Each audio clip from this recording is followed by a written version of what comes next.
இயேசு கிறிஸ்துவின் நாமத்தினாலே கர்த்தாவை சொல்லும் அடியேன் கேட்கிற நிகழ்ச்சிக்கு நான் உங்களை மீண்டுமாக வரவேற்கிறேன். முத்திரையா அல்லது நிறைவா என்று சொல்லி நாம் பல காரியத்தை பரிசுத்த ஆவியானுடைய உதவியோடு நாம் கற்றுக்கொண்டு வருகிறோம். ஸோ இந்த கர்த்தர் தருகிற அந்த வார்த்தைகளை தயவு செய்து அசட்டை பண்ணாதீர்கள். ஸோ இந்த வார்த்தை நாம் எல்லாரும் கவனித்து கேட்போமாக. என்றால் கர்த்தர் ஒவ்வொரு நாள் நமக்கு கூட்டி தருகிறார். ஸோ அந்த ஒரு தாளந்தை புதைத்து வைத்தவன் போல நம்முடைய வாழ்க்கையை நாம் வீணாக்காதபடிக்கு கர்த்தர் தருகிற அந்த தருணங்கள், அந்த வாய்ப்புகளை நாம் பயன்படுத்துவோமாக, நாம் மனம் திரும்புவதற்கு. அதை நாங்கள் குழந்தையை நாம் இருந்தோம் என்றால் கிறிஸ்து நமக்குள் உருவாக முடியாது என்று சொல்லி பல காரியத்தை நாம் தியானித்தோம். அப்போ நமக்கு முக்கியம் பார்த்திங்கன்னா கிறிஸ்துவ மேல் அந்த வாஞ்சை வர வேண்டும். வாஞ்சை நமக்கு எப்படி வரும் என்றால் கிறிஸ்துவை நாம் ருசி பார்த்தால்தான் நமக்கு அந்த வாஞ்சை வரும். அப்போ அந்த வாஞ்சை தான் கிறிஸ்துவுக்குள் என்னை வளர வைக்கும். அதான் கொலைசீரை நாங்கள் அவருக்குள் வேர் கொண்டவர்களாகவும் அவர் மேல் பார்த்திங்கன்னா கட்டப்பட்டவர்களாகவும் அவருக்குள் நாம் நடந்து கொண்டு பாருங்கள். இப்போ அதெல்லாம் பார்த்திங்கன்னா மெயின் காரணம் அந்த எதென்றால் அவரை ருசி பார்ப்பது. இன்றைக்கு அநேக ருசி பார்க்கவில்லை, ஆனால் பழக்க வழக்கத்தினாலே தான் இன்றைக்கு ஒரு கிறிஸ்தவ வாழ்க்கையை அவர்கள் வாழ்கிறதுனாலே அவனுடைய வாழ்க்கையில் வளர்ச்சியை பார்க்க முடியவில்லை. அதான் பிசாசினால் இழுப்புண்டு சோதனையிலும் கண்ணியிலும் விழுந்து கத்தரை விட்டு பின்வாங்கி பல காரியத்தினாலே அவர்கள் தாக்கப்படுகிறார். விழுந்து எழும்பிக் கொண்டு மன அழுத்தங்கள், ஆத்தம சோர்வு, இப்படி பல காரியத்தை நாம் பார்க்கிறோம். அப்போ இன்றைக்கு நாம் கிறிஸ்தவர்களாக இருக்கிறோம், ஆனால் கிறிஸ்து நமக்குள் உருவாகவில்லை. அதான் ஒரு கவலைக்குரிய விஷயம். அப்போ அதனால தான் முத்திரையா அல்லது நிறைவான்னு சொல்லி பார்க்கிறோம். முத்திரை பெற்றுக்கொண்ட நம்முடைய வாழ்க்கையிலே மாற்றங்கள் வர வேண்டும். அதான் நாங்கள் பார்க்கிறோம். அப்போ அதற்காகத்தான் பரிசுத்த ஆவியின் நிறைவு நமக்கு முக்கியம். அதான் லூக்கா 4:1 நாங்கள் வாசிக்கிறோம். பாருங்கள், இயேசுவானவர் பரிசுத்த ஆவினாலே நிறைந்தவராய் யோர்தானை விட்டு திரும்பி ஆவியானவராலே வனாந்திரத்துக்கு கொண்டு போகப்பட்டார்ன்னு சொல்லி நாங்கள் அங்கே வாசிக்கிறோம். ஸோ கடந்த முறை பார்த்திங்கன்னா முத்திரை குறித்து பல காரியத்தை ஆவியானவர் நமக்கு கற்றுக் கொடுத்தார். அப்போ இப்போ நாங்கள் ஆவி நிறைவை குறித்து கொஞ்சம் நாம் தியானிப்போம். பாருங்கள், எபேசியர் 5ஆம் அதிகாரம் 18ஆம் வசனத்தை நான் உங்களுக்கு வாசிக்கிறேன். துன்மார்க்கத்துக்கு ஏதுவான மதுபான வெறி கொள்ளாமல் ஆவியினால் நிறைந்து என்று சொல்லி இங்கே நாங்கள் பார்க்கிறோம். அப்போ ஆவியானவருக்குள் முத்திரை போடப்பட்டோம், ஆனால் எனக்குள் ஆவி நிறைவு இல்லாவிட்டால் கிறிஸ்து எனக்குள் உருவாக முடியாததான் நாங்கள் பார்த்தோம். அப்போ ஆவி நிறைவு மிக மிக முக்கியம். ஏன்னா அந்த ஆவி நிறைவு தான் மீட்கப்படும் நாளுக்கு என்னை ஆயத்தப்படுத்தும். அதான் வேதம் நமக்கு எச்சரிக்கிறது. மீட்கப்படும் நாளுக்கென்று முத்திரையா பெற்றுக்கொண்ட பரிசுத்த ஆவியானவரை துக்கப்படுத்தாதிருங்கள். அப்போ அந்த ஆவி நிறைவு இருந்தால்தான் நான் ஆவியானவரை துக்கப்படுத்தாதபடிக்கு ஒரு வாழ்க்கையை நான் வாழ முடியும். அதான் சொல்லப்பாரு, துன்மார்க்கத்துக்கு ஏதுவான மதுபான வெறி கொள்ளாமல். அதெல்லாம் ஒரு மாமச காரியத்தை நாங்கள் பார்க்கிறோம். அப்போ இன்றைக்கு நாம் துன்மார்க்கத்துக்கு ஏதுவான காரியத்தை நாம் செய்வோமா இருந்தால் பாருங்கள், அந்த ஆவி நிறைவு நமக்கு இருக்காது. அப்போ இன்றைக்கு ரட்சிக்கப்பட்டிருக்கிறோம்னு சொல்லுகிறோம். பாருங்கள், ஆவியானவருக்கு முத்திரை போடப்பட்டு இருக்கிறோம் தான். ஆனால் இன்றைக்கு அநேகரும் பார்த்தீங்கன்னா உலக காரியத்தினாலே, இந்த மாம்ச காரியத்தினாலே இன்றைக்கு அநேகர் நடத்தப்படுகிறார்கள். பாருங்கள், இன்றைய சபைகளை பார்க்கும்போது பாருங்கள், ஒருவருக்கொருவர் பார்த்தீங்கன்னா பிரிவினை இருக்கிறது. ஒருவருக்கொருவர் மன்னிக்க மாட்டாங்க. பாருங்கள், குடும்பத்துக்களை பார்த்தீங்கன்னா ஒருவருக்கொருவர் மன்னிப்பதில்லை. பாருங்கள், சண்டைகள் காணப்படுகிறது, பொறாமைகள் காணப்படுகிறது, எரிச்சல் காணப்படுகிறது. ஒரு சகோதரன் தன்னை விட நல்லா செய்தால் பாருங்கள், இந்த சௌரனுக்கு அது ஒத்துக்கொள்ளாது, அது பிடிக்காது. அல்லது பாஸ்டர் இன்னொரு சௌரனை எடுத்து பயன்படுத்தும் போது பாருங்கள், இவருக்கு அது பார்த்திங்கன்னா அது பொறுக்க முடியாமல் இருக்கும். ஏன்னா அந்த சௌரன் இப்போ தான் ரட்சிக்கப்பட்டவர், இப்போ தான் நான் எத்தனை வருஷமாக சபையில் இருக்கிறேன், ஆனால் என்னை பயன்படுத்தவில்லை. ஆனால் அந்த சௌரனை அவர் பாஸ்டர் எடுத்து பயன்படுத்துகிறார். அப்போ அதிலே பார்த்திங்கன்னா போட்டி பொறாமைகள் வருகிறது. பாருங்கள், அந்த எரிச்சல் வருகிறது. அப்போ அதெல்லாம் பார்த்தீங்கன்னா ரட்சிக்கப்பட்டது உண்மைதான், ஆனால் மாம்சம் காணப்படுகிறது. அதான் துன்மார்க்கத்துக்கு ஏதுவான மதுபான வெறி கொள்ளாமல் என்று சொல்லப்படும். அப்போ இதெல்லாம் துன்மார்க்கத்துக்கு ஏதுவான காரியங்கள், இந்த உலக காரியங்கள், இந்த மாம்ச காரியங்கள் எல்லாம் துன்மார்க்கத்துக்கு ஏதுவானது. அப்போ ஒரு குரூப் பார்த்தீங்கன்னா மதுபானம் வெறி கொண்டிருக்கிறது, இன்றைக்கு மதுபானம் குடித்து கொண்டிருக்கிறது.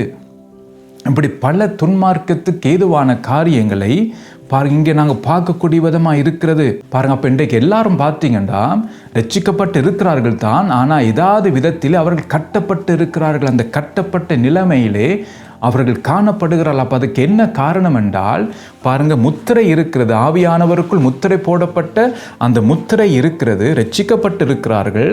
பாருங்க, கர்த்தருடைய வார்த்தையின்படி அவர்கள் ஞானஸ்நானம் எடுத்திருக்கிறார்கள். ஸோ அது கிறிஸ்தவனுக்குரிய எல்லா காரியத்தையும் அவர்கள் இருக்கிறது. ஆனால் அவங்களுடைய வாழ்க்கையிலே கட்டப்பட்டு இருக்கிறார்கள். அப்போ இந்த கட்டிலிருந்து வெளியில் வர வேணும் என்றால் எது நமக்கு முக்கியம்? ஆவி நிறைவு நமக்கு முக்கியம். அப்போ அந்த ஆவி நிறைவு இல்லாததினால்தான் இன்றைக்கு அநேகர் இந்த கட்டப்பட்ட நிலைமையில் இருக்கிறார்கள். அப்போ இதிலிருந்து நாம் விடுதலை பெற வேண்டும். ரட்சிக்கப்பட்டிருக்கிறோம், ஆவியானவருக்குள் முத்திரை போடப்பட்டிருக்கிறோம் என்று நாம் சொல்லி கொண்டிருக்கிறோம். ஆனால் பார்த்தீங்கன்னா மாற்றங்கள் இன்றைக்கு இல்லாமல் இருக்கிறது, மனம் திரும்புதல் இன்றைக்கு இல்லாமல் இருக்கிறது. இன்றைக்கு பாருங்க, அநேக மாமிச காரியங்களினாலே பல பேர் இன்றைக்கு நடத்தப்படுகிறார்கள். பாருங்க, பிலிப்பியர் 3ஆம் அதிகாரம் 18-19 வசனங்களை நான் வாசிக்கிறேன். ஏனெனில் அநேகர் வேறு விதமாய் நடக்கிறார்கள், அவர்கள் கிறிஸ்துவின் சிலுவைக்கு பகைஞர் என்று உங்களுக்கு அநேக தரம் சொன்னேன், இப்பொழுது கண்ணீரோடும் சொல்லுகிறேன். அவர்களுடைய முடிவு அழிவு, அவருடைய தேவன் வயிறு, அவர்களுடைய மகிமை அவர்களுடைய இலச்சையே, அவர்கள் பூமி கடத்தவைகளை சிந்திக்கிறார்கள் என்று சொல்லி பாருங்க, கர்த்தருடைய வார்த்தை நாங்கள் வாசிக்கிறோம்.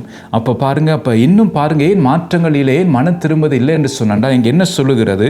முதலாவது அவர்கள் வேறு விதமாய் நடக்கிறார்கள் என்று சொல்லப்படுகிறது. அப்போ கிறிஸ்துவனுக்குரிய, அதை கிறிஸ்துவுக்குள் வாழ்கிறவர்கள், அதான் நான் கொலைசீரர் பார்த்தோம், அவர்கள் கிறிஸ்துவுக்குள் அவருக்குள் வேர்கொண்டவர்களாக, அவர் மேல் கட்டப்பட்டவர்களாக, அவருக்குள் நடந்து கொண்டு விசுவாசத்திலே உறுதிப்படுவார்கள் என்று சொல்லி அங்கே அழகாக அடுக்கடுக்காக அங்கே பார்த்தீங்கன்னா கர்த்தருடைய வார்த்தை சொல்லுகிறது. அப்போ அந்த கிறிஸ்துவுக்குள் இல்லாமல் போகும்போது தான், ஒரு கிறிஸ்தவனாக வாழும் போது தான் இந்த காரியங்கள் வருகிறது. எப்படியா வேறு விதமாய் நடப்பார்கள். அப்போ தான் உலகத்துக்கு ஒத்த வேஷம் தரிக்கிற காரியங்கள். ஞாயிற்றுக்கிழமை என்ற கிறிஸ்தவர்கள் மற்ற நாட்களிலே உலகத்தாரை போல அவர்கள் வாழ்வார்கள். அதான் உலகத்துக்கு ஒத்த வேஷம் தரிப்பது. அப்போ வேறு விதமாய் நடப்பார்கள் சொல்லிங்க நாங்கள் பார்க்கிறோம். ஸோ அதை உங்களுக்கு நான் வசனத்து மூலமாக காட்ட விரும்புகிறேன். வெளிப்படுத்தல் 3ஆம் அதிகாரம் 15-16 உள்ள வசனங்கள். உன் கிரியைகளை அறிந்திருக்கிறேன், நீ குளிரும் அல்ல அனலும் அல்ல, நீ குளிராயாவது அனலாயாவது இருந்தால் நலமாயிருக்கும். இப்படி நீ குளிருமின்றி அனலுமின்றி வெதுவெதுப்பாய் இருக்கிறபடியினால் உன்னை என் வாயினின்று வாந்தி பண்ணி போடுவேன். பாருங்க, இதுதான் வேறு விதமாய் நடப்பது. அப்போ கர்த்தர் நம்மில் எதிர்பார்க்கிறபடி, கர்த்தர் விரும்புகிறபடி நாம் வாழாமல், கிறிஸ்துவுக்கென்று நாம் வாழாமல், கிறிஸ்துவுக்குள் நம்முடைய வாழ்க்கை இல்லாமல், அதான் கொலை சொல்லப்பட்டபடி அவருக்குள் வேர்கொண்டவர்களாகவும் அவர்கள் கட்டப்பட்டவர்களாகவும் அவருக்குள் நடந்து கொண்டு நாம் விசுவாசத்தில் நாம் உறுதிப்பட வேண்டும் என்று சொல்லி, மற்ற அவருக்குள் நாம் வளர வேண்டும் என்று சொல்லி நாங்கள் பார்க்குறோம். இப்போ இதுதான் பார்த்தீங்கன்னா நாம் நடக்கிற விதம் இதுதான். ஒரு கிறிஸ்தவனுடைய வாழ்க்கையில் இதுதான் இருக்க வேண்டும். ஆனால் இது இல்லாமல் வேறு விதமாய் நடந்தால் அதான் சொல்லப்படுகிறது, வேறு விதமாய் நடக்கிறது. அது எப்படியாம் சொல்லப்படுகிறது? உன் கிரியைகளை அறிந்திருக்கிறேன். அப்போ அவங்களுடைய கிரியையெல்லாம் எப்படி இருக்குமா? பாருங்க, திடீரென்று பார்த்தீங்க குளிராக இருக்கும், திடீரென்று பார்த்தா பார்த்தீங்க அனலாய் இருக்கும். ஞாயிற்றுக்கிழமை வந்து அப்படி அனலாய் அந்நிய பாசை பேசுவது என்ன பாருங்க, அப்படியே அந்த கையெல்லாம் உயர்த்தி அப்படியே முழங்கால் படியிட்டு அப்படியே பரிதாபமாக ஆண்டவரை நோக்கி அப்படி கதறி ஜெபம் பண்ணி பாருங்க, அப்படியான காரியங்கள் சாத அனலாக இருப்பார். அந்த நேரத்தில் ஒரு அனல் போல அவர்கள் பாருங்க அனலாக இருப்பார். அந்நிய பாசெல்லாம் பேசி பாருங்க அந்த மாதிரி அனலாக இருப்பார்கள். பிறகு பாருங்க, உலக வாழ்க்கையிலே பார்க்கும்போது, வேலைக்கு போகும்போது, வேறு இடங்களுக்கு போகும்போது, அந்த திங்கள்லேருந்து சனி வரைக்கும் அவர் குளிராக இருப்பார்கள். அப்போ அவங்களுடைய வாழ்க்கையில் அனல் இருக்காது. ஞாயிற்றுக்கிழமை வந்து அனலாக இருக்கும். பாருங்கள், ஏதாவது செய்தியை கேட்கும் போது பாருங்கள், பிரபலமானவருடைய செய்திகளை கேட்கும்போது ஒரு அனல் வரும் அவர்களுக்கு. ஆனால் அந்த அனல் பார்த்தீங்கன்னா அப்படியே அது போய்விட்டுரும். அது வீட்டை போன உடனே அந்த அனல் அவர்களை விட்டு போய்விட்டு, காருக்குள் போகும்போதே சண்டை வரும், குடும்பங்களிலே சண்டை வந்து கொண்டிருக்கும், வீட்டை போனோன்னு சண்டை இருக்கும். அப்போ அதனால் பார்த்தீங்கன்னா அந்த அனல் வந்து அந்த சபையில் இருக்கும் வரைக்கும் தான் அந்த அனல். அப்போ சபை விட்டு போன உடனே அனல் போய்விட்டது. அப்போ அதுப்புறம் பார்த்தா அவங்களுடைய வாழ்க்கையிலே குளிர். அதான் வேதம் சொல்லுகிறது, உன் கிரியைகளை அறிந்திருக்கிறேன். அப்போ அவங்களுடைய கிரியை எப்படி இருக்கிறது? ஒரு நாள் பார்த்தீங்கன்னா குளிராக இருக்கும், ஞாயிற்றுக்கிழமை வந்தால் அனலாக இருக்கும். அப்புறம் நீ குளிராயாவது அனலாயாவது இருந்தால் நலமாக இருக்கும். அப்போ ஒன்று நீ குளிராக இருந்தால் அதுவும் பரவாயில்ல, அது நல்லது. அல்லது அனலாக இருந்தாலும் அது நல்லது. ஆனால் நீ என்ன செய்கிற? நீ நடுவில் இருக்கிறாய், வெதுவெதுப்பாக இருக்கிறாய். அதுதான் பரிதாபம், அதான் ஒரு மோசம். அப்படியான ஒரு வாழ்க்கை, அப்படியான வாழ்க்கை ஒரு ஆபத்தான வாழ்க்கை அது. பாருங்க, இப்படி நீ குளிரும் இன்றி அனலும் இன்றி வெதுவெதுப்பாக இருக்கிறபடியினால் உன்னை என் வாய் நின்று வாந்தி பண்ணி போடுவேன். இதுதான் பாருங்க ஆபத்து. ஆண்டவர் அப்படி வாந்தி பண்ணி போடுவார். யோவான் 15:2 சொல்லப்படுகிறது, அறுத்து போடுவார் என்று சொல்லி. அந்த தருணங்கள், அந்த வாய்ப்புகள் எல்லாம் பாருங்க இழந்து விட்டோம். அப்போ கர்த்தர் வாய்ப்பை தருகிறார். அதான் நான் சொன்னேன், இன்றைக்கே பார்த்தீங்கன்னா அநிரக காலம், இன்றைக்கே இரட்சணிய நாள். அப்போ நாம் மனம் திரும்புவதில் கேட்ட கிரியைகளை செய்ய வேண்டும். ஆனால் இங்கே நாங்கள் பார்க்குறோம், அவங்களுடைய கிரியை எப்படி இருக்காம்? கிழமை நாட்களிலே குளிராக இருக்கிறது, ஞாயிற்றுக்கிழமை அனலாக இருக்கிறது. அப்போ அவங்க வெதுவெதுப்பாக இருக்கிறாங்க, தாங்களே ஏமாற்றி கொண்டு இருக்கிறார்கள். அப்போ ஆண்டவர் தருணங்களை கொடுக்கிறார், வாய்ப்புகளை கொடுக்கிறார். ஆனால் இவர்கள் மனம் திரும்பவில்லை. அப்போ என்ன நடக்குதுண்டா, காலப்போக்கில் அப்படிப்பட்டவர்களை, மனம் திரும்பாதவர்களை, இருதய கடினம் உள்ளவர்களை கர்த்தர் வாந்தி பண்ணி போடுவார் என்று சொல்லி இங்கே நாங்கள் பார்க்கிறோம். பாருங்கள், அப்போ அந்த நிலைமை நமக்கு வரக்கூடாது. அதான் பார்த்தீங்கன்னா நாங்கள் பார்க்குறோம், பாருங்கள் வேறு விதமாய் நடக்கிறவர்கள் இப்படி தான் இருப்பார்கள். அப்போ நாம் கொலேசு சொல்லப்பட்டது போல ஒவ்வொருவரும் அவருக்குள் வேர்கொண்டவர்களாகவும் அவர் மேல் கட்டப்பட்டவர்களாகவும் அவருக்குள் நாம் நடந்து கொண்டு விசுவாசத்தால் உறுதியாக இருக்க வேண்டும். பாருங்க, இதுதான் கிறிஸ்தவ வாழ்க்கை, தான் ஆவிக்குரிய வாழ்க்கை. இப்படிப்பட்டவர்கள் தான் ஆவிக்குரியவர்கள். வேறு விதமாய் நடக்கிறவர்கள் ஆவிக்குரியவர்கள் அல்ல. அவர்கள் தாங்கள் ஏமாற்றிக் கொள்கிறவர்கள். அப்படிப்பட்டவர்களை வாந்தி பண்ணி போடுவார் என்று சொல்லி கர்த்தர் இங்கே சொல்லுகிறார். ரெண்டாவது காரியத்தை நாங்கள் பார்ப்போம். பிலிப்பியரில் ஏனெனில் அநேகர் வேதமாய் நடக்கிறார்கள், அவர்கள் கிறிஸ்துவின் சிலுவைக்கு பகஞ்சர் என்று உங்களுக்கு அநேக தரம் சொன்னேன், இப்பொழுதும் கண்ணீரோடு சொல்லுகிறேன். அப்போ அவர்கள் பார்த்து வேறு விதமாய் நடக்கிறவர்கள் பாருங்கள், அவங்களுடைய வாழ்க்கையிலே அடுத்த ஸ்டெப் எப்படியாம்? கிறிஸ்துவுக்கு பகஞ்சராக அவர்கள் இருப்பார்கள், கிறிஸ்துவின் சிலுவைக்கு அவர்கள் பகஞ்சராக இருப்பார்கள். ஸோ இந்த காரியத்தை உங்களுக்கு நான் விளங்கப்படுத்த விரும்புகிறேன். பாருங்கள், லூக்கா எழுதின சுவிசேஷம் 9ஆம் அதிகாரம் 23ஆம் வசனத்தை நான் வாசிக்கிறேன். பின்பு அவர் எல்லாரையும் நோக்கி, ஒருவன் என் பின்னே வர விரும்பினால் அவன் தன்னைத்தானே வெறுத்து தன் சிலுவை அனுதினமும் எடுத்துக்கொண்டு என்னை பின்பற்ற கடவன் என்று சொல்லி இங்கே நாங்கள் வாசிக்கிறோம். பாருங்க, அப்போ கிறிஸ்துவின் சிலுவைக்கு பகஞ்சராக இருப்பார்கள். பாருங்க, அதுக்கு என்னண்டா, முதலாவது அவர்கள் வேறு விதமாய் நடக்கிறபடியினாலே ரெண்டாவது நிலைக்கு எப்படி வருகிறார்களாம்? கிறிஸ்துவின் சிலுவைக்கு அவர்கள் பகஞ்சராக இருப்பார்கள். எப்படி இருப்பார்கள் என்றால், இங்கே கர்த்தர் என்ன சொல்லுகிறார்? என் பின்னே வர விரும்பினால். ஸோ யாரையும் கட்டாயப்படுத்தவில்லை இயேசு கிறிஸ்து. யார் விருப்பம் இருக்கோ அவரை பின்பற்ற, இயேசுவை போல நாம் மாற வேண்டும், கிறிஸ்துவின் சாயல் வர வேண்டும், கிறிஸ்துவின் சிந்தை வர வேண்டும் என்று யார் விரும்புகிறார்களோ பாருங்க, அவர்கள் என்ன செய்வார்களாம்? முதலாவது அவன் தன்னைத்தானே வெறுத்து.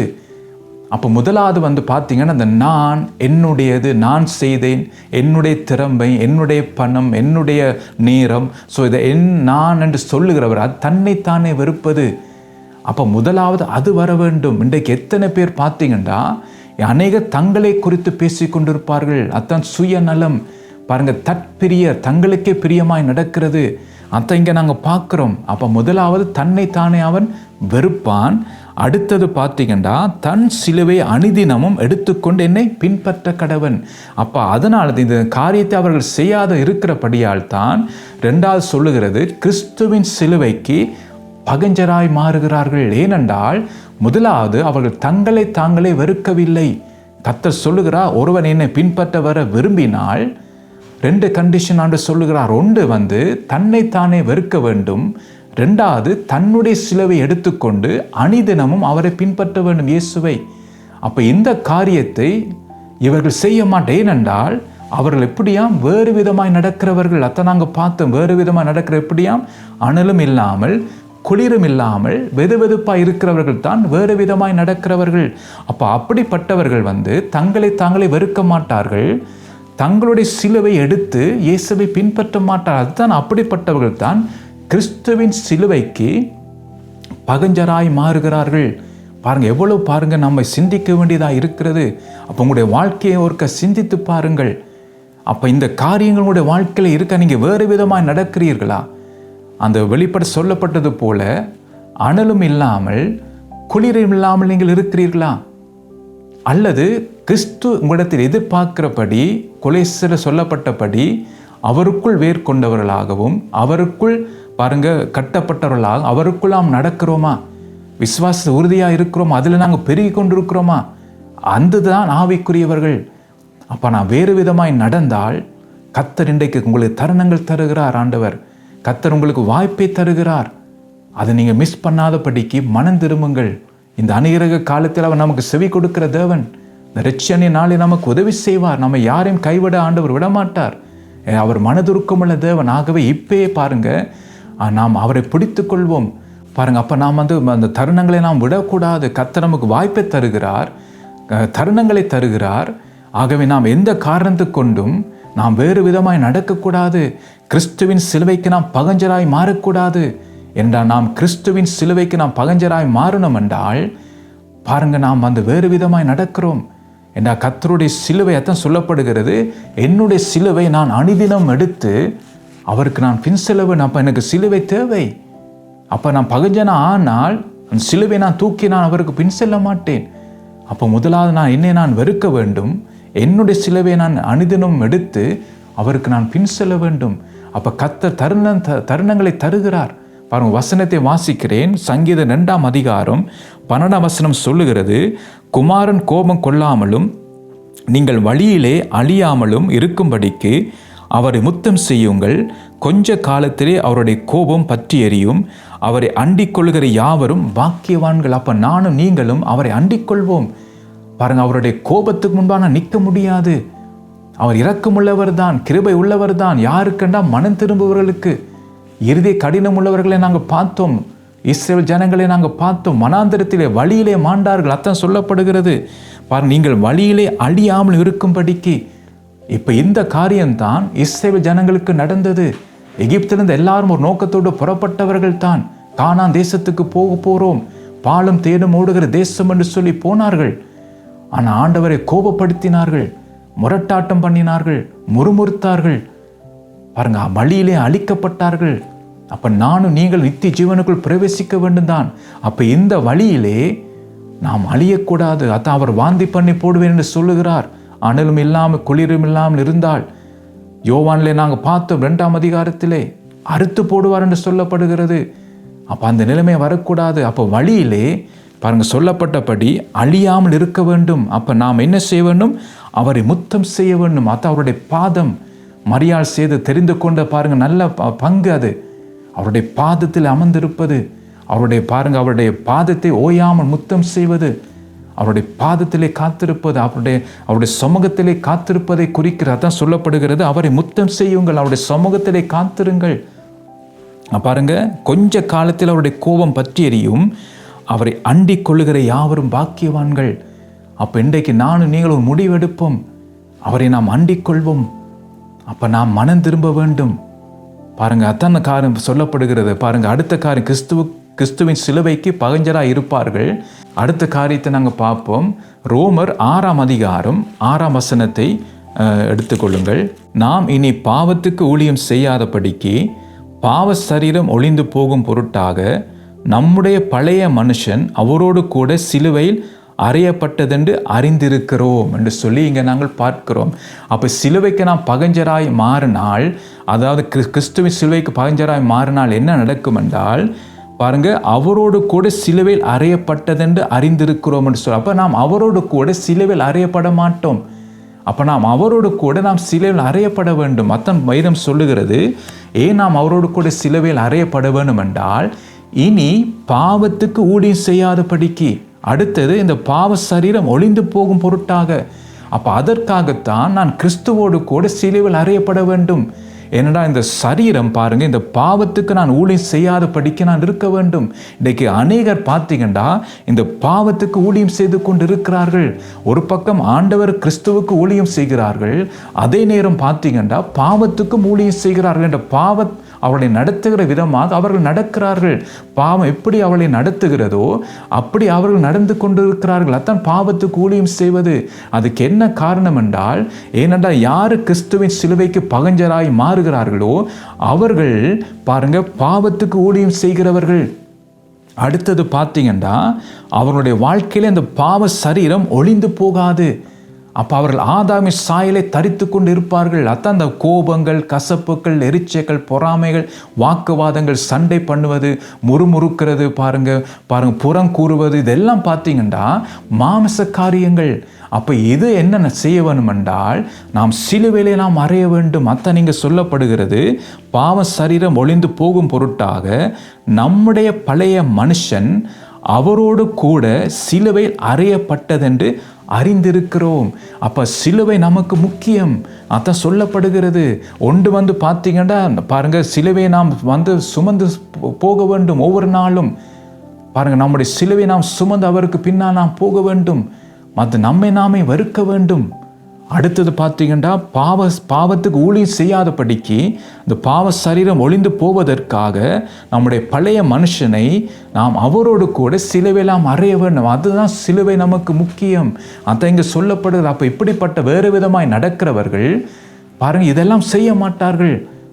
அப்போ அவர்கள் என்ன செய்வார்கள் பார்த்தீங்கன்னா, கிறிஸ்துவின் சிலுவைக்கு அவர்கள் பகஞ்சராகிறார்கள். அப்போ முதல் பாருங்க வெறுக்க வேண்டும், தன்னைத்தானே வெறுக்க வேண்டும், தன்னுடைய சிலுவை எடுத்துக்கொண்டு கிறிஸ்துவை பின்பற்ற வேண்டும். அப்போ மூன்றாவது பாருங்க, பழைய மனுஷனை சிலுவையில் அறைய வேண்டும். இதுதான் சொல்லப்போ இதெல்லாம் நாம் செய்ய வேண்டும். அப்போ கிறிஸ்துவின் சிலுவைக்கு அவர் பகஞ்சராக இருக்கிறவர்கள் எப்படி இருப்பார்கள் பார்த்தீங்கன்னா, பாருங்க இதான் சொல்லப்பட்டபடி தங்களை தாங்களே வெறுக்க மாட்டாங்க, தங்களுடைய சிலுவை எடுத்து அவரை பின் செல்ல மாட்டாங்க, மற்ற பழைய மனுஷனை சிலுவையிலே அறைய மாட்டாங்க. அதான் இந்த காரியத்தை நாங்கள் பார்க்கிறோம். ஸோ மூன்றாவது காரியத்தை நாங்கள் பார்ப்போம். பாருங்க, ஏனெனில் அநேகர் வேறு விதமாய் நடக்கிறார்கள், அவர் கிறிஸ்துவின் சிலுவைக்கு பகஞ்சர் என்று உங்களுக்கு அநேகரிடம் சொன்னேன், இப்பொழுதும் கண்ணீரோடு சொல்லுகிறேன். அதை நாங்கள் தியானித்தோம் 2 காரியங்களையும். அடுத்தது அவருடைய முடிவு அழிவு என்று சொல்லப்படுகிறது. அப்போ அவங்களுடைய முடிவு, அப்போ அவங்க தொடர்ந்து மனம் திரும்பாமல் போகும்போது, அவர்கள் வேறு விதமாய் நடந்து கொண்டு இருக்கும்போது, கிறிஸ்துவின் சிலுவைக்கு அவர்கள் பகஞ்சராய் மாறும்போது அவங்களுடைய முடிவு எப்படி இருக்குமா? அது அழிவுக்கு நேராக அவருடைய நடத்தும். ரட்சிக்கப்பட்டவர்கள் தான், பரிசுத்த ஆவியானவராலே முத்திரை போடப்பட்டவர்கள் தான், ஞானஸ்நானம் எடுத்தவர்கள் தான். ஆனால் அவங்களுடைய வாழ்க்கையிலே பார்த்தீங்கன்னா அந்த மாற்றங்கள் வராமல், பரிசுத்த ஆவி நிறைவு அவர்களுக்கு இல்லாததினாலே, குழந்தைகளாக இருக்கிறபடியினாலே, அந்த நீதியின் வசனத்தில் அவங்க பழக்கம் இல்லாததினாலே, அவங்களுடைய வாழ்க்கையில் இந்த மாற்றங்கள் வராததினாலே பாருங்க அவங்களுடைய கிரியை எப்படி இருக்குதா? வேறு விதமாய் நடக்கிறார்கள். அவர்கள் கிறிஸ்துவின் சிலுவைக்கு பகஞ்சராகிறார்கள். அடுத்தது பார்த்தீங்கன்னா அவங்களுடைய முடிவு அவன் மனம் திரும்பாமல் இருக்கும்போது அழிவாக இருக்கிறது. அதான் கலாத்தியர் 6ஆம் அதிகாரம் 8ஆம் வசனத்தை உங்களுக்கு நான் வாசிக்க விரும்புகிறேன். தன் மாம்சத்துக்கென்று விதைக்கிறவன் மாம்சத்தினால் அழிவை அறுப்பான், ஆவிக்கென்று விதைக்கிறவன் ஆவியினாலே நித்திய ஜீவனை அறுப்பான் என்று சொல்லி இங்கே நாங்கள் வாசிக்கிறோம். அப்போ இவங்களுடைய முடிவு எப்படி இருக்குமா? அவங்களுடைய கிரியையை பொறுத்து தான் அவங்களுடைய முடிவு இருக்கும் என்று சொல்லி இங்கே கர்த்தருடைய வார்த்தை சொல்லுகிறது. பாருங்க, தன் மாம்சத்துக்கென்று விதைக்கிறவன். அப்போ விதைக்கிறவன் பாருங்க, அவன் வேலை செய்கிறான், அவன் கிரியை செய்கிறான். அப்போ அந்த விதையை என்ன செய்கிறான்? அவன் விதைக்கிறான். அப்போ அது ஒரு கிரியை நாங்கள் பார்க்கிறோம். அப்போ நாம் நம்முடைய மாம்சத்துக்கென்று நாம் கிரியை செய்தால் பாருங்க, மாம்சத்தில் பிழைக்கிறதுக்காக பாருங்க படிப்பு, பணம் சேர்ப்பது, உலக காரியங்கள் என்று உலக வாழ்க்கைக்காக, ஒரு செழிப்பான ஒரு வாழ்க்கைக்காக, சந்தோஷமான ஒரு வாழ்க்கைக்காக, ஒரு ஆடம்பரமான ஒரு வாழ்க்கைக்காக, ஒரு சொகுசான வாழ்க்கைக்காக நாம் மாம்சத்துக்கு கிரியை செய்தோம் என்றால் பாருங்க, நாங்கள் எதிர்பார்த்தபடி நமக்கு ஆசீர்வாதம் வரலாம், நமக்கு பணம் வரலாம், நமக்கு படிப்பு இருக்கலாம், நமக்கு நல்ல வசதி இருக்கலாம், மற்றவர்களை போல நாம் இல்லாமல் நல்ல செழிப்பாக நாம் இருக்கலாம், ஒரு உயர்ந்த நிலைமை நாம் வந்திருக்கலாம், எல்லாம் இருக்கலாம். ஆனால் அதன் முடிவு எப்படி இருக்காம சொல்லப்படுகிறது, தன் மாம்சத்துக்கென்று விதைக்கிறவன் மாம்சத்தினால் அழிவை அறுப்பான். ஏனென்றால் அந்த காரியங்கள் அவனை அழிவுக்கு நேராக நடத்தி செல்லும். அப்போ ஒரு பக்கம் பணம் இருக்குதான், ஒரு பக்கம் நல்ல பெயர் இருக்குதான், பாருங்க ஒரு பக்கம் நல்ல புகழ் இருக்குதான், பாருங்க நல்ல மதிப்பு இருக்குதான், பாருங்க, எல்லா வசதியும் இருக்குதான். ஆனால் அது எல்லாம் பார்த்தீங்கன்னா அவருடைய அழிவுக்கு நேராக நடத்தும். ஏனென்றால் அவங்களுடைய கிரியை எல்லாம் இந்த உலகத்திலே வாழ்வதற்காகத்தான், இந்த பூமியிலே ஒரு பிழைக்கிறதுக்காகத்தான் அவங்க கிரியை செய்து அதுக்கு தான் விதைத்தார்கள் அவர்கள். அப்போ அதை விதைத்தபடியினாலே ஆட்டோமேட்டிக்காக அவர்கள் மாம்சத்திலிருந்து விதைத்தனாலே மாம்சத்தினால் அவர்கள் என்ன செய்வார்கள்? அழிவை அவர்கள் அறுப்பார்கள். அத்தனை அநேகருடைய வாழ்க்கை தான் இருக்கிறது. இந்த உலக வாழ்க்கைக்காக, நல்ல ஒரு வாழ்க்கைக்குத்தான் அநேகர் பிரயாசப்படுகிறார்கள். ஆனால் ஆவிக்குரிய வாழ்க்கைக்காக யாரும் பிரயாசப்படுவதில்லை. ஐயோ, எனக்குள் மாம்சம் காணப்படுகிறதே, எனக்குள் மாம்ச இச்சைகள் இன்னும் காணப்படுகிறதே, ஜீவனத்தின் பெருமை எனக்குள் இன்னும் இருக்கிறதே, ஸோ இதெல்லாம் என்னை விட்டு நான் எடுத்து போட வேண்டுமே என்று சொல்லி ஆவிக்குரிய வாழ்க்கைக்காக போராடி ஜெபம் பண்ணுவதில்லை. கர்த்தருடைய சமூகத்திலே போராடுவதில்லை. கர்த்தாவே, இந்த பாவ பழக்கத்திலிருந்து எனக்கு விடுதலை தாரும், என்னுடைய வாழ்க்கையில் ஒரு மன திரும்புதல் உண்டாகட்டும், கடின இருதயத்தை என்னை விட்டு எடுத்து போடும் ஆண்டவரே, இந்த ஆதாமின் சாயல் என்னை விட்டு நீர் எடுத்து போடுவீராக, கிறிஸ்துவின் சாயல் எனக்குள் வர வேண்டுமே என்று சொல்லி அதற்காக அவர்கள் கிரியை செய்ய மாட்டார்கள். அப்போ அவங்களுடைய வாழ்க்கையெல்லாம் பார்த்தீங்கன்னா ஞாயிற்றுக்கிழமை போய் வந்த உடனே கிறிஸ்தவனுக்குரிய கடமையை செய்துட்டார்கள். அதோடு அவங்க திருப்தியாக இருப்பார். ஐயா, ஒரு மாதிரி ஞாயிற்றுக்கிழமை நான் போய் வந்துட்டேன், ஒரு மாதிரி நான் ஊழியம் செய்துட்டேன், ஒரு மாதிரி நான் பிரசங்கம் பண்ணிட்டேன், ஒரு மாதிரி ஜெபத்துக்கு நான் போய் வந்து விட்டேன், ஸோ ஒரு கிறிஸ்தவனாக செய்ய வேண்டிய கடமையை நான் செய்து விட்டேன் சொல்லி அதில் திருப்தியாக இருக்கிறார். அதுக்கு பிறகு உலக வாழ்க்கை தான், உலக காரியங்களுக்காகத்தான் வாஞ்சிப்பது, உலக காரியங்களுக்கு பின்னால் தான் ஓடுவது, அதுக்காக பிரயாசப்படுவது. அப்போ அவர்களுக்கு தெரியல அவங்க எதை விதைக்கிறாங்க. அதான் அந்த சொல்லப்பட்டபடி மாம்சத்துக்கென்றே விதைக்கிறவன் மாம்சத்தினால் அழிவை அறுப்பான். கர்த்தருடைய வார்த்தை சும்மா சொல்லவில்லை. இதுவரைக்கும் நீங்க எதற்காக விதைத்தீர்கள்? மாம்சத்துக்கென்று விதைத்து கொண்டிருக்கிறீர்களா? எச்சரிக்கை, மாம்சத்தினால் அழிவை அறுப்பீர்கள். அப்போ இன்றைக்கு பாருங்கள், எவ்வளோ பாருங்கள், குடும்பங்களிலே பணம் இருக்குது, வசதி இருக்குது, நல்ல பேர் இருக்குது, ஆனால் பார்த்தீங்கன்னா இன்றைக்கு குடும்பம் இல்லாமல் இருக்கிறது. இன்றைக்கு பிரிவினைகளும் சண்டைகளும் பார்த்தீங்கன்னா பாருங்கள், எல்லாம் குழப்பங்கள். இன்றைக்கு எல்லாம் வசதியும் இருக்குதான் என்றால் மாம்சத்துக்கென்று அவர்கள் விதைத்ததினாலே மாம்சத்தினாலே அழிவை அறுத்தார்கள். ஆனால் அதே நேரம் ஆவிக்கென்று விதைக்கிறவன் ஆவியினாலே நித்திய ஜீவனை அறுப்பான். அப்போ எது உங்களுக்கு வேண்டும்? அழிவா அல்லது நித்திய ஜீவனா? அப்போ நித்திய ஜீவன் என்று சொன்னால் நீங்கள் என்ன செய்யணும்? உங்களுடைய வாழ்க்கையெல்லாம் கிரியைகள் எல்லாம் 24 மணித்தியாலம் கர்த்தர் நமக்கு கூட்டி தருகிறார். அப்போ அந்த 24 மணித்தியாலத்தில் உங்களுடைய கிரியை எப்படி இருக்க வேண்டும்? பாருங்கள், சொல்லப்பட்டபடி ஆவிக்கென்று நீங்கள் விதைக்க வேண்டும். அதான் முதலாவது ராஜ்யத்தையும் அவருடைய நீதியையும் தேடுங்கள், அப்பொழுது இவைகள் எல்லாம் உங்களுக்கு கூட கொடுக்கப்படும். அப்போ நீங்கள் அந்த ஆவிக்கென்று நீங்கள் விதைச்சு கொண்டு வரும்போது, ஆவிக்கென்று செய்யும் போது, ஆவிக்குரிய வாழ்க்கைக்காக நீங்கள் ஜெபம் பண்ணி அதற்காக பிரயாசப்பட்டு உங்களை பரிசோதித்து பார்த்து மனம் திரும்பி கொலை சொல்லப்பட்டபடி கிறிஸ்துவுக்குள் உங்களுடைய வாழ்க்கையை நீங்கள் கட்டும் போது, அவருக்குள் வேர்கொண்டு அவர் மேல் கட்டப்பட்டு அவருக்குள் நடந்து கொண்டு உங்களுடைய விசுவாசம் உறுதிப்பட்டு கொண்டு அதற்கேற்ற கிரியைகளை செய்யும் போது பாருங்க, அதோட முடிவு நித்திய ஜீவனாக இருக்கும். அப்போ அந்த உலகத்திலே வாழ்வதற்கேற்றதெல்லாம் கர்த்தர் அதோடு சேர்த்து நமக்கு தருவார். அதான் பார்த்தீங்கன்னா அங்கே வேதம் சொல்லுகிறது. அப்போ கர்த்தர் நமக்கு எல்லாம் ஆயத்தப்படுத்தி விட்டார். புதுசாக எல்லாம் ஆயத்தப்படுத்த வேண்டிய அவசியம் இல்லை. அப்போ அந்தந்த நேரத்துக்கு கர்த்தர் நமக்கு அந்தந்த காரியங்களை சந்தித்து கொண்டு வருவார். அப்போ அவரை நாம் பிடித்து கொண்டு இருந்தால்கான். அப்போ நாம் செய்ய வேண்டியதெல்லாம் இங்கே சொல்லப்பட்டபடி ஆவிக்கென்று விதைக்கிறவன் ஆவியினாலே நித்திய ஜீவனை அறுப்பான். அப்போ நானும் நீங்களும் ஒரு முடிவு எடுப்போம். அன்று இதுவரைக்கும் அப்பா நான் மாம்சத்துக்கென்று நான் விதைத்து கொண்டு இருக்கிறேன், ஆகவே நான் அதனாலே அழிவை நான் அறுக்காதபடிக்கு இதோ நான் மனம் திரும்புகிறேன். ஆவியானவரே, இந்த ஆவி நிறைவை எனக்கு தாரும், அது உன்னத பலத்தை எனக்கு தாரும். நான் ஆவிக்கென்று நான் விதைத்து ஆண்டவரே ஆவியினாலே நித்திய ஜீவனை நான் அறுக்க வேண்டும் ஆண்டவரே, ஆகவே நீர் எனக்கு உதவி செய்வீராக என்று சொல்லி நாம் இந்த காரியத்துக்காக நான் ஜெபம் பண்ண வேண்டும். மறந்து போகாதீங்க. நீங்கள் மாம்சத்துக்கென்று பிழைக்கிறதுக்கென்று நீங்கள் பார்த்தீங்கன்னா இங்கே சொல்லப்பட்டபடி விதைத்தீங்கண்டா பாருங்க, ஒரு காலம் நேரங்கள் வரும், அந்த மாம்சத்தினாலே நீங்கள் அழிவை அறுப்பீர்கள். அப்போ நாம் கவனமாக இருக்க வேண்டும். பாருங்க, அப்போ இந்த காரியத்தை, இந்த தருணங்களை, இந்த வாய்ப்புகளை நாம் விட்டுவிடக்கூடாது. பாருங்க, ஆண்டவர் சொன்ன வார்த்தைக்கு சவுல் கீழ்ப்படியவில்லை. சவுல் ராஜா பாருங்க, அமலேக்கியரை பார்த்து முழுவதும் சங்கரிக்கவில்லை. அவன் விட்டு வைத்தான் அந்த ராஜாவை, அமலேக்கிய ராஜாவை விட்டு நலமானவைகளை தெரிந்து கொண்டான். பாருங்க, அதுக்கு பிறகு அவனுடைய ராஜ்யபாரம் இல்லாமல் போய்விட்டது. 40 ஆண்டு அவன் இருந்தான் தான் ராஜாவாக. ஆனால் கர்த்தர் அவனோடு இருக்கவில்லை. அவனுடைய முடிவை பார்த்தீங்கன்னா தற்கொலை செய்து அவன் மரிக்கிறான். பாருங்க, அதுக்கு என்ன காரணம்? கர்த்தர் சொன்ன வார்த்தைக்கு கீழ்ப்படியவில்லை. கர்த்தர் அவனை புறக்கணித்தார். பாருங்க, அவனுக்கு ஆசீர்வாதம் இருந்தது தான், அமலேக்கியருடைய ஆடு மாடெல்லாம் இருந்தது தான். ஆனால் அவனுடைய முடிவை பார்த்தீங்கன்னா பரிதாபம், தற்கொலை. இன்றைக்கு அநேகருக்கு பாருங்க, பணம் இருக்கு, வீடு இருக்கு, நல்ல பெரிய வீடு கட்டி இருக்கிறார்கள், நல்ல வசதி இருக்கிறது. ஆனால் முடிவு அழிவாய் மாறக்கூடாது, கவனமாக இருக்க வேண்டும். இந்த உலக நன்மைகளை பிடித்து கொண்டு நாம் நித்திய ஜீவனை இழந்து போகக்கூடாது. அது பார்த்தீங்கன்னா இந்த நம்ம வச்சிருக்கிறதெல்லாம் அழிந்து போகும். பாருங்க, அந்த உயிர் இருக்கும் வரைக்கும் தான் நமக்கு அந்த பெயர். அந்த பாருங்க, இன்றைக்கு பல பேருக்கு பேர் இருக்கு, படிப்பட பேர் இருக்கு, டாக்டர், ப்ரொஃபஸர். ஸோ இப்படி பல பேர்களே நமக்கு இருக்கிறது படிப்பு ரீதியாக. ஸோ ஆனால் அந்த உயிர் இருக்கும் வரைக்கும் தான். அப்போ பாருங்க, அதுக்கு பிறகு நித்திய அழிவு இருக்கு, அல்ல நித்திய ஜீவன் இருக்கு. அப்போ நானும் நீங்களும் நித்திய ஜீவனை நான் மிஸ் பண்ணக்கூடாது. எவ்வளோ ஆசீர்வாதத்தை வைத்து பாருங்க, அதான் அந்த ஐஸ்வர்யம் நாங்கள் பார்க்கிறோம். லாசரு ஐஸ்வர்யான சம்பவத்தை நாங்கள் பார்க்கிறோம். ஐஸ்வர்யம் பாருங்க சம்பூர்ணமாய் வாழ்ந்தான் தான். பாருங்க, அவன் ஆடம்பரமாய் வாழ்ந்த மனுஷன். ஆனால் அவனுடைய முடிவு பார்த்தீங்கன்னா வேதனை.